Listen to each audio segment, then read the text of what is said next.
Isso aí. A Daniela vai fazer o preparo de hoje. Boa tarde a todos. O preparo é do livro Vida Feliz, psicografado por Divaldo, ditado pelo espírito Joana de Ângeles. E o texto é o seguinte: a tua posse em relação aos bens terrestres é relativa. Num mundo transitório no qual tudo passa, o que agora te pertence, amanhã terá mudado de mãos. Usa, mas não abusa dos recursos de que disponhas. Não te escravizes ao que detens por momentos, evitando de sofrimentos quando se transfiram para outrem. Os únicos bens de duração permanente são os tesouros dos sentimentos, da cultura e das virtudes. Acumula tesouros no céu, ensina o Evangelho. Bom, a tua posse em relação a bens terrenos é relativo, quer dizer que nós não somos donos de absolutamente nada. Nem o nosso corpo físico nos pertence. Ele é um empréstimo que recebemos para podermos estar encarnados.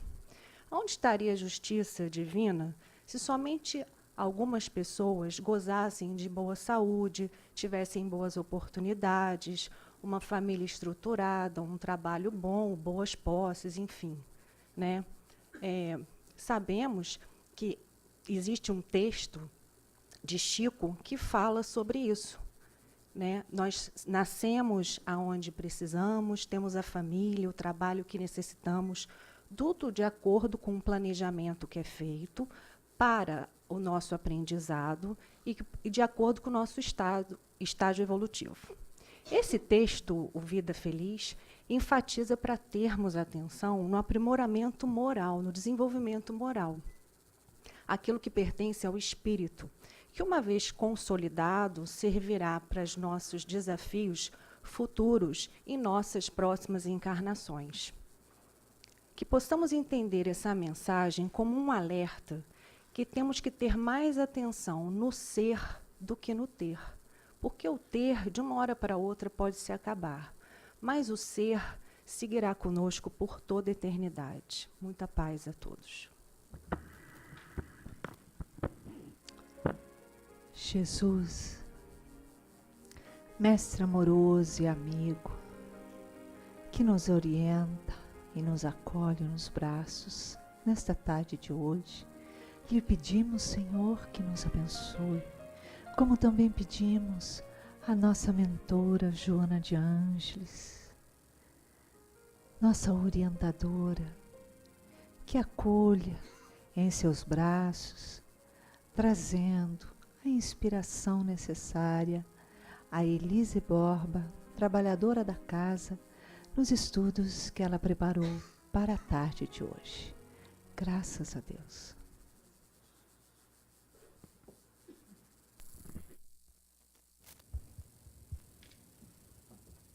É estranho, né, ouvir a Iraci me chamar de Elise Borba. Tudo bem, né? Lá em cima me conhecem assim, né? Então, boa tarde, gente. É uma alegria estar aqui, mas também um desafio, né? O estudo é sempre para quem fala, né? Eu não sei se vocês já perceberam isso, né? O nosso tema hoje é muito interessante. Talvez não seja para vocês, mas para mim, acho que foi, né? Se alguém vos bater na face direita, apresentar-lhe também a outra. Tá bom para vocês? Para mim está excelente. Então, a gente vai tentar fazer uma síntese aqui do capítulo, dos itens 7 e 8, do capítulo 12 do Evangelho segundo o Espiritismo. Então, vamos ler rapidamente o primeiro trechinho, só para a gente se situar, né? Para a gente ficar bem dentro do contexto. Aprendeste que foi dito, olho por olho e dente por dente.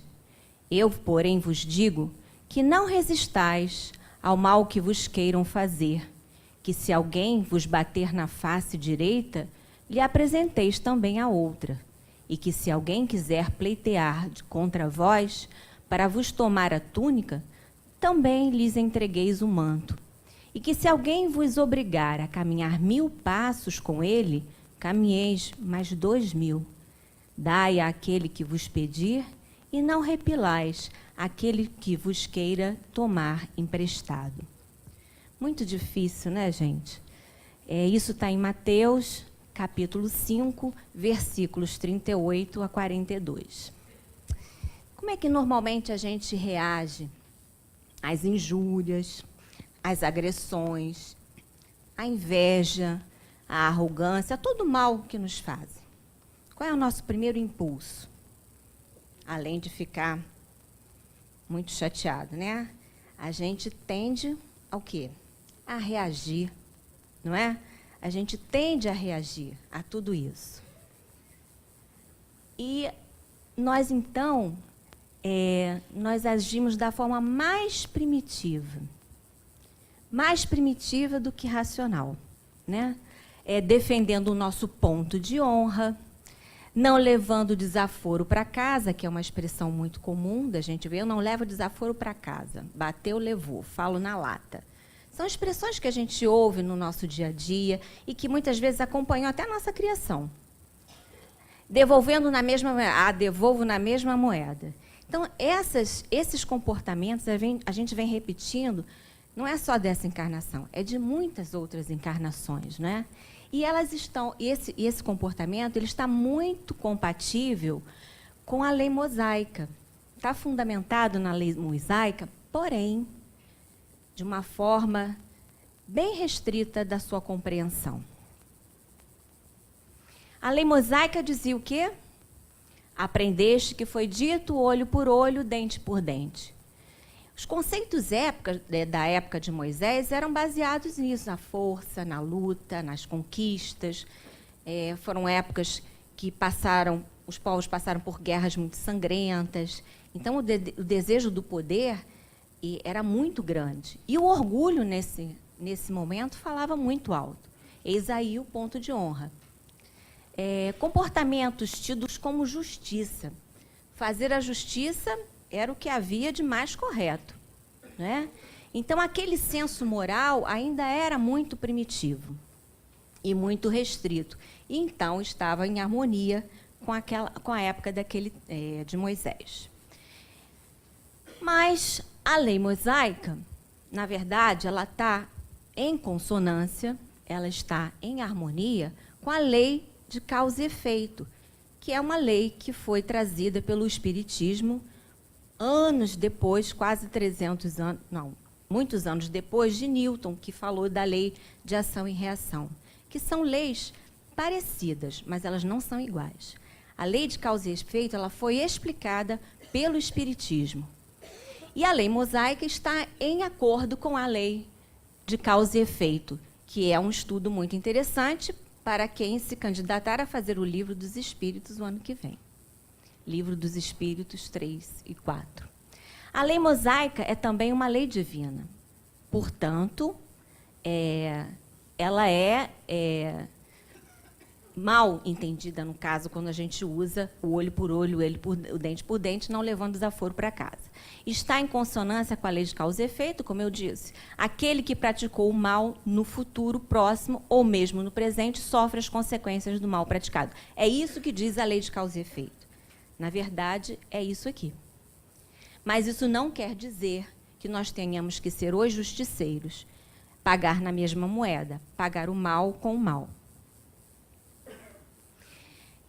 Depois de Moisés, a boa nova. Então, Cristo veio trazer para a gente uma nova percepção dessa situação. Retribuir o mal com o bem, não é? Então, ele veio explicar a lei para a gente. E, além de mais, ele veio exemplificar a lei. Então, ele diz, não retribuís o mal com o bem, não resistais ao mal que vos queiram fazer. Se alguém vos bater numa face, apresentai-lhe a outra. Ao orgulhoso, este sino parecerá uma covardia, porquanto ele não compreende que haja mais coragem em suportar um insulto do que em tomar uma vingança. E não compreende porque sua visão não ultrapassa o presente. O que ele quis dizer com a sua visão não ultrapassa o presente? Não é? Esquece que nós temos vidas pela frente e temos histórias que trazemos das nossas encarnações. Esses comportamentos que a gente repete, essas situações em que a gente não consegue avançar, é para isso que a gente reencarna, né? Então, cada reencarnação é uma oportunidade para a gente rever esses comportamentos. Por que eu sou agressivo? Por que eu devolvo na mesma moeda? Por que eu não levo desaforo para casa? Por que eu estou sempre insistindo em me antecipar, em agredir alguém para que eu não seja agredido? Então, essas situações são comportamentos muito enraizados em nós. E se a gente não se dá conta deles, vai passar essa encarnação, vai vir na outra. Se você não refletir, vai vir a outra, e você vai continuar repetindo esses comportamentos. O que Jesus quis nos transmitir com o seu exemplo e com o seu ensinamento? Que nós devemos aguentar tudo? Ser saco de pancada? Não, né? Isso não é ser feliz, não é? Isso é ser submisso, né? É se colocar abaixo do subsolo. Jesus não quis dizer isso. Quando ele quis dizer que tem mais coragem aquele que ultrapassa, suporta, supera. Na verdade, a palavra mais adequada seria superar, né, uma ofensa. Ele não quis dizer isso. Enunciando aquela máxima, ele quis nos dizer que ele condena a vingança. Não é? Você não precisa devolver o mal com o mal. A gente deve aceitar com humildade, porque provavelmente aquela situação em que fomos colocados é uma prova para a gente educar o quê? O nosso orgulho. Joana fala muito em educar os sentimentos, Irmã Sidufo também. Existem inúmeras obras que você tem essa oportunidade de reflexão, né? Na verdade, a gente não tem que matar, esconder esses sentimentos que existem em nós, das nossas imperfeições. Mas, na verdade, o que a gente precisa é educar esses sentimentos de forma que se tornem, se transformem em situações positivas para a nossa vida. Joana de Ângeles, então, nos diz: a vingança é atraso moral do espírito, que permanece em primarismo. O perdão exalça o indivíduo, quer dizer, eleva, promove, né?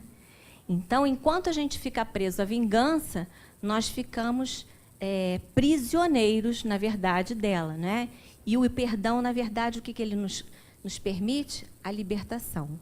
Então, a vingança nos aprisiona, enquanto o perdão nos liberta. Essa reflexão está no livro Jesus e o Evangelho, à luz da psicologia profunda. Vejam essa imagem. 2 narizes bem empinados, não é? Então, nessa perspectiva da vingança, Jesus também condena o duelo, porque o duelo é a maior expressão do nosso orgulho, né? Ninguém quer abaixar a cabeça, ninguém quer abaixar o nariz. Então, fica aquele duelo do nariz em pé. Eu tenho que chegar para cá. Obrigada. Então, Jesus, nessa perspectiva, ele também condena o duelo. Para Jesus, mais vale ser enganado do que enganador. A gente já comentou. Ser arruinado do que arruinar os outros. Porque isso nos coloca diante do nosso orgulho. São as oportunidades que a gente tem de vencer o próprio orgulho. Isso não é fácil, não. Até porque a gente não se conhece. E a gente vai falar um pouco sobre isso. Joana de Ângeles também nos diz, ela diz tanta coisa, gente, que eu fico estudando, né? E a gente vai vendo quantas mensagens importantes ela nos envia. Diz ela: aqueles que revidam ao golpe infeliz recebido, não se postando pacientes a oferecer a outra face, transformam-se em criminosos iguais àqueles que os perseguem. Então, toda vez que a gente recebe uma injúria, uma ofensa, uma ingratidão, enfim, qualquer coisa que nos atinja negativamente, né? E se a gente devolve na mesma intensidade, ou às vezes até pior, a gente se iguala àquele que nos ofendeu. Isso é complicado, porque no momento que a gente recebe aquilo, a gente não para raciocinar. A gente normalmente acaba agindo o quê? No impulso, né? Mas nós que já estamos aqui numa casa espírita, né? Normalmente quem vem aqui busca o seu autoconhecimento, não é? A melhora espiritual, a sua melhora como pessoa, a sua transformação. Então, a gente tem que começar disciplinadamente a pensar nessas questões. A pensar que se eu recebo uma injúria e não revidar, eu não estou sendo covarde. Não é? Eu não estou sendo covarde. Eu simplesmente não estou agindo na mesma vibração do outro. Assim como nos ensinou Jesus, devemos nos precaver e nos resguardar do mal, dos maus. Cuidar para não nos deixarmos envolver pelas provocações. Não ser passivo, mas sim pacífico. Não fugir das situações difíceis, mas não revidar o mal com o mal. Está no mesmo livro que eu citei anteriormente, né, de Joana. Então, essas reflexões são para todas as situações do nosso cotidiano. Aí, outro dia eu estava reassistindo uma palestra de um psicólogo que já esteve aqui conosco e também esteve no congresso, que é o Rossando Klinger.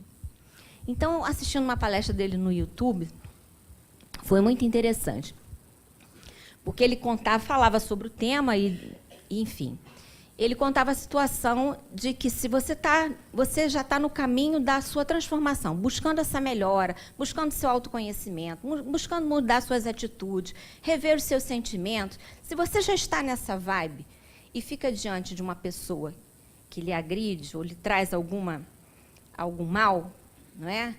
Vocês estão já em sintonias diferentes, não é isso? Então, se essa pessoa vem e lhe atinge, e você resolve enfrentá-la, esqueceu que já está nessa vibe, resolve enfrentá-la, né? Quem é que tem a maior probabilidade de sair vencedor no bate-boca? Rossandro vai nos dizer o seguinte, que é você que sai perdendo no bate-boca e quem sai levando a melhor é o provocador. Porque ele ainda não está na mesma sintonia que você, né? Então, ali a pergunta, acho que eu fiz ao contrário, vamos voltar, né?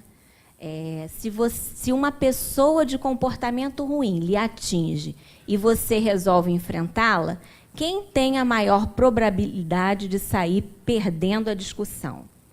Você, né? Porque o agressor está diante de uma compreensão da verdade que é diferente da sua. Você já está em outra sintonia. E ele está preso àquela sintonia. E ele, como diz Rossandro, achei muito interessante, que ele tem um jeito muito humorado de falar, que ele diz, a pessoa é doutor em ser ruim. Ele é doutor em ser ruim, então não adianta você querer competir com ele, porque as suas palavras nunca vão ter o mesmo tom da agressividade que o outro que é doutor. Ainda não acordou, né? É possível que, se não fosse você que estivesse ali, ele iria agredir outra pessoa. Porque o mal não está em você, ele não quer agredir você. O problema é com ele. O problema da agressividade é dele. Se não fosse você que estivesse ali, ele ia atingir outra pessoa. Porque esse mal é do agressor. Não foi? Foi.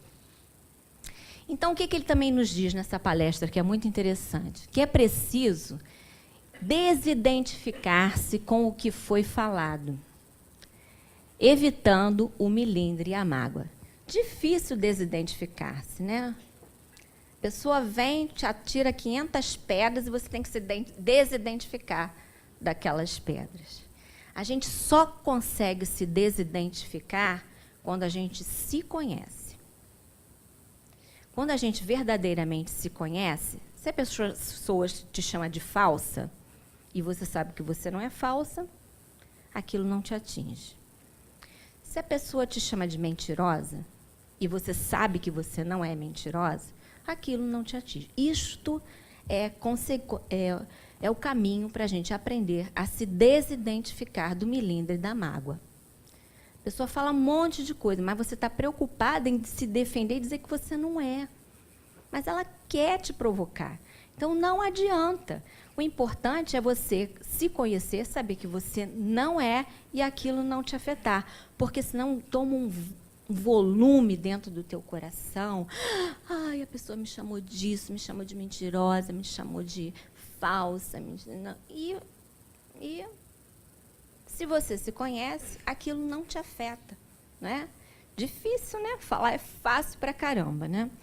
Mas é algo para refletirmos sobre isso.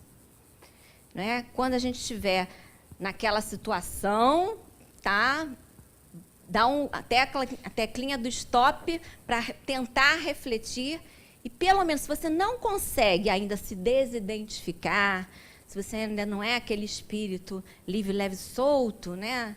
Pelo menos para refletir. E esse exercício, a cada vez que você estiver diante de situações como essa, um dia vai se tornar algo natural em você. Mas não pode ser só um exercício. Ele tem que vir acompanhado do autoconhecimento, que a gente também não adquire assim. Vou ler o livro da Joana, Autoconhecimento, e amanhã já estou autoconhecida. Não é, né? São processos, porque às vezes é doloroso descobrir algo em nós, é muito doloroso, não é? Mas se eu me prender na dor, eu não caminho. Eu preciso acolher, reconhecer aquela minha imperfeiçãozinha, né? Acolher e transformá-la. E isso é que a nossa mentora o tempo todo traz em suas obras e nos ajuda nessa caminhada, que não é moleza, não. Então, daí a importância do autoconhecimento, como eu já disse, e é necessário limitar o poder do agressor. Isso eu achei fantástico quando ele falou isso. Limitar o poder do agressor, nós podemos entender como, não vou dar munição para ele, não vou entrar no bate-boca. Não é? Não dá munição, porque tudo que ele quer é bater boca ou continuar a discussão. Não é? Mesmo que a gente, por dentro, Iraci fala muitas vezes isso, você não revida na hora, né? Mas o teu duelo vai para casa, para dentro do chuveiro. Iraci fala isso. Tu tá lá no chuveiro, mas eu devia ter falado aquilo, devia ter falado aquilo, né? A gente faz esse duelo. Se a gente já consegue falar isso, pelo menos, já é o primeiro passinho. O segundo passinho é não fazer isso no banheiro, no carro. Carro também, gente, carro também é bom. Carro, sozinha, no engarrafamento, é maravilhoso para você falar mal dos outros com você mesma. Não é? Ninguém está te ouvindo. E ficar... muito bem, Iraci trouxe aqui, né? E ficar com o carro cheio de gente que a gente não vê, só ela, né? De gente que a gente não vê, só ela, né? Perturbando, incentivando aqueles pensamentos. Né? Então, essa questão é muito interessante, da gente encontrar um meio de limitar esse poder que o agressor tem de ficar toda hora pegando no pé da gente. Não é? Não dá munição para ele, sai de perto, sei lá, você vai encontrar suas mãos. Às vezes não dá para sair de perto, às vezes você trabalha, né, com a infelicidade. Às vezes você trabalha com a infelicidade que está ali, né? Eu já contei isso aqui, acho que em alguma vez. Tinha uma coisa, né, que me acompanhava, tá? Eu não ficava naquela coisa, não quero mais trabalhar com essa pessoa. Arranjava um jeito e ia para outro setor. Graças a Deus não estou... Gente, mas Deus é tão importante na nossa vida, como diz a Iraci, né? Se a gente pedia paciência com a pessoa, o que ele me dava? Me botava de novo. E o que é pior, para ser chefe da pessoa. Aí a coisa era complicada, né? Então não adianta também fugir, não. Você tem que encontrar os seus mecanismos de defesa, né? Porque senão a gente vai virar o quê? O tal do saco de pancada, que a gente não precisa ser. Mais um trechinho da Joana.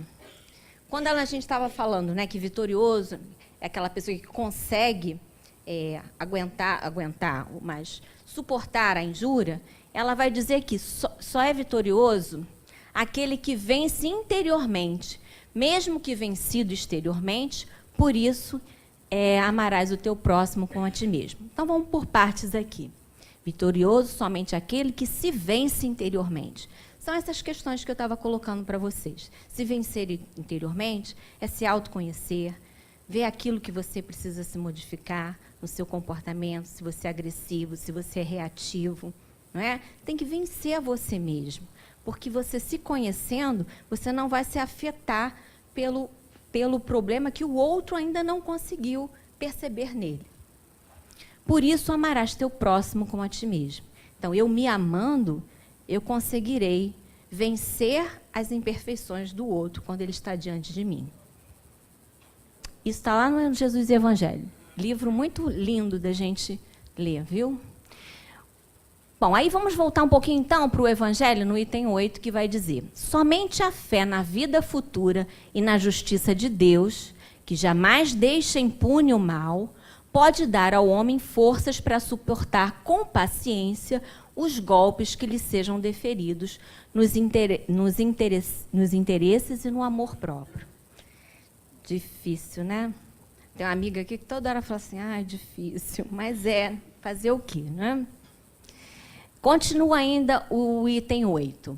Lançai para diante o olhar, quanto mais vos elevardes pelo pensamento acima da vida material, tanto menos vos magoarão as coisas da terra. Olha que lindo isso. Quanto mais, né? Cadê? Quanto mais vos elevardes pelo pensamento acima da vida material. A gente não tem só essa vida aqui, né? A gente tem outras oportunidades que ainda virão. E não só aquelas coisas do nosso dia a dia, que às vezes a gente briga por bobagem, né? A gente entra em disputa por bobagem, pelas coisas materiais, né? Que às vezes nos magoam, nos ferem. E as coisas que nos elevam na vida futura não são essas. A nossa vida espiritual, ela tem tantas oportunidades que o nosso vocabulário nem tem palavras para comportar todo o sentido do que elas ainda podem nos oferecer. Então, se a gente está preso ainda a uma única vida, ou então as coisas da matéria, a gente não consegue vislumbrar essas possibilidades que nos esperam na vida espiritual. Para Joana, achei isso muito bom. Para Joana, oferecer a outra face é mais do que expor o lado contrário a fim de sofrer nova ofensa. Quer dizer, para ela, não é só dar um lado, nem só oferecer o outro. Então, toma aqui o outro. Não é só isso. Ela traz uma imagem para a gente tão interessante que ela vai falar assim: trata-se de revelar a face moral, nobre, que se encontra oculta, aquela rica de sentimentos elevados que distingue uma de outra criatura. Olha que coisa linda. Todos nós, dentro de nós, temos coisas boas e coisas não muito boas. Não é? Então, o sentido para Joana de dar a outra face é, primeiro, a gente conhecer todos os nossos sentimentos e deixar que flua os bons sentimentos, prevalecendo em detrimento dos maus sentimentos, ou dos sentimentos inferiores. Não é? Então, ela traz uma nova percepção, que dar a outra face não é perdoar por perdoar, mas é mostrar o nosso lado positivo, o nosso lado do bem, o nosso lado do amor, que está dentro de nós, mas porque a gente não se conhece, a gente às vezes não deixa ele aparecer. Então, e com isso ela quer dizer que dar a outra face é desenvolver e deixar que brilhe o nosso lado luz. Essa reflexão muito linda está no livro Renovando Atitudes. Jesus, o nosso maior exemplo, né? Ele nos ensinou verbalmente, nos trouxe a orientação verbal. Ele nos ensinou a amar e uma porção de coisas, né? Não reagindo às agressões, como os soldados que naquela época lhe cravaram o quê? Uma coroa de espinhos, né? Então, mais do que exemplo, ele mais do que palavras, ele trouxe o próprio exemplo. Passou por tantas injúrias, tantas situações difíceis, e até nos seus últimos dias viveu toda aquela tortura, né, no Calvário e tudo mais. E, no entanto, como é que ele nos exemplificou?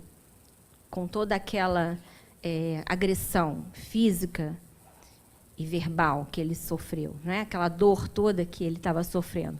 Ele se manteve em silêncio. Então, é uma possibilidade que nós temos também de nos proteger contra as agressões, as injúrias, pode ser o silêncio, mas tem que ser o silêncio sincero, né? O silêncio de que você está diante de uma pessoa que provavelmente está tendo um comportamento que, de repente, em algum momento da sua existência, você também já teve. Em algum momento da sua existência, você também já se portou daquela forma. E ali você está vendo um pouco também da sua história. E quando a gente, às vezes, vê isso no outro, é possível que a gente esteja olhando o próprio espelho. O próprio espelho. Porque a gente só reconhece a mágoa, a ofensa, quando ela vem do outro para você. Mas muitas vezes, muitas e muitas vezes, nós não conseguimos reconhecer em nós a ofensa que direcionamos ao outro. Nós estamos sempre com a razão. Estamos sempre com a língua pronta para apontar, para falar. E os dedos bem direcionados para apontar. E aí você não consegue se perceber no lugar do outro. Mas, quando a situação se vira para você, tudo se modifica, não é? Você se sente magoado, injustiçado, melindrado. Como que eu posso estar passando por isso? Por que essas coisas acontecem comigo? Às vezes na família. Eu citei o trabalho, mas às vezes na família. Filhos. A gente cobra dos filhos determinados comportamentos quando eles já estão maiores. Como que ele pode me tratar dessa forma? Se eu fui assim, assado, amorosa, você passa aquela lista toda das contribuições que você fez, como se você estivesse fazendo uma conta, né? E, às vezes, aquele filho, em determinado momento... Quantos adolescentes, quantas mães aqui de adolescentes já ouviram assim, eu te odeio? Eu já ouvi também, né? Não ouço mais não, graças a Deus, tá? Mas já ouvi. Mas não ouço mais, graças a Deus, né? Depois passa. Mas essas coisas, se a gente não estiver pronta para ouvir isso vai nos afetar, magoar, e vai ficar aquela mancha no teu coração. Como é que eu vou tirar isso do meu coração? Uma amiga de trabalho, querida, uma amiga de adolescência ou de colégio, também, quando apronta alguma, e aquilo transforma num drama na sua vida, né? Será que é só ela que faz aquilo? Não é? Quantas vezes nós também já provocamos a mágoa em alguém? Quantas vezes nós já tivemos que mas já fomos duros com o filho, com o marido, com a própria mãe, não é? Agora, minha mãezinha já está lá no plano espiritual, já faz um bom tempinho, né? E é impressionante que quando elas partem, como a gente reflete sobre as coisas que ela nos ensinou, as coisas que dissemos para ela certas vezes e as coisas que ouvimos. Então, são momentos de reflexão. Todas as nossas atitudes, elas precisam ser pensadas, refletidas, porque dar a outra face é primeiro conhecer a sua própria face. Conhecer como você reage, quais são os seus sentimentos, o que é que eu preciso melhorar, o que é que eu não consigo ainda, O que eu achei que já conquistei, mas quando eu estou diante de uma situação difícil, eu percebo que ainda não superei aquilo. Né? Às vezes, quantas vezes a gente pensa que já perdoou uma pessoa, aí parece que a espiritualidade, o Pai do céu, te dá assim, então vamos fazer um teste, né? Aí ele vem e pega aquela mesma pessoa que você já estava feliz porque você já tinha perdoado aquela pessoa, e aí ele vem e acontece outra coisa similar. Menina, aí você dá conta de que não perdoou nada, porque você puxa o fiozinho de todas as mágoas que a pessoa te provocou. Não sei se aconteceu com vocês, mas já aconteceu comigo. Eu achando que já tinha perdoado a pessoa, aí quando aprontou de novo, cara, eu fui lembrar. Aí você começa também a se vitimar. Vai para o banheiro, para o chuveiro e começa. Tá vendo? Tá vendo? Porque quando a gente era adolescente, fez assim. Quando não, fez assim. Passou muitos anos, fez assado. E aí você está puxando o fiapo do quê? Da mágoa, puxando aquilo tudo de novo. Aí você percebe que você tem uma rabiola comprida, uma rabiola de pipa enorme, com aqueles lacinhos. Tudo aquilo é mágoa que ficou e que você ainda não conseguiu superar. O problema é do outro, que te provocou e te fez ficar novamente chateado? Não, aquele problema é teu. Você que não consegue desatar os nozinhos da rabiola da pipa. Não é? Você está lá mantendo aquela rabiola linda, colorida. Mágoa 1, mágoa 2, mágoa rosa, mágoa verde. Entende? Você faz aquele cordão enorme de mágoas que você não consegue se libertar, como se aquilo fosse importante para você manter aquilo dentro de você como algo precioso que você vai levar no seu currículo. Né? Você vai botar lá no seu currículo Lattes todas as mágoas que você fez, né? Currículo mágoa, né? Então, dar a face nesse sentido vai ficar muito difícil, porque é você que não consegue se libertar, não consegue se desprender, né, dos seus sentimentos, porque você não os conhece. Então, aqui fica o convite, né, para a gente seguir o exemplo de Jesus, para a gente refletir sobre o que é dar a outra face, essa reflexão linda da Joana, que é deixar que venha fluir, aparecer essa luz que existe dentro da gente. Porque todos nós temos coisas positivas e temos coisas negativas. Não é? Então, que a gente se esforce, continue nesse esforço para deixar que venha à tona esse nosso lado luz. Né? Que a nossa sombra, a gente consiga usá-la como um exercício, né? Descobrindo as nossas sombras e exercitando com elas para que o lado luz consiga sobressair muito mais. Então, achei essa reflexão da Joana muito bonita e certamente trouxe uma diferença para mim. Vou praticar agora para sempre, vamos pensar sempre nisso, né? Mas, de fato, colocar esse distanciamento, como o Rossandro falou na palestra dele, que trouxe para vocês também, né? Limitar o lado do agressor, não se deixar afetar pelo mal que é dele, não da gente, isso não é tarefa fácil, não. Né? Não é receita de bolo, mas um exercício constante nas coisas da nossa vida, na casa, no trabalho, na faculdade, seja lá no que for. Tá? E para tornar a nossa palestra um pouquinho mais suave, porque dar outra face, lepte é muito complicado. Eu combinei com a Jana, pode passar um filminho? 3 minutos. Estou no horário, né? Nós vamos ver um filminho e depois eu encerro. Desculpa.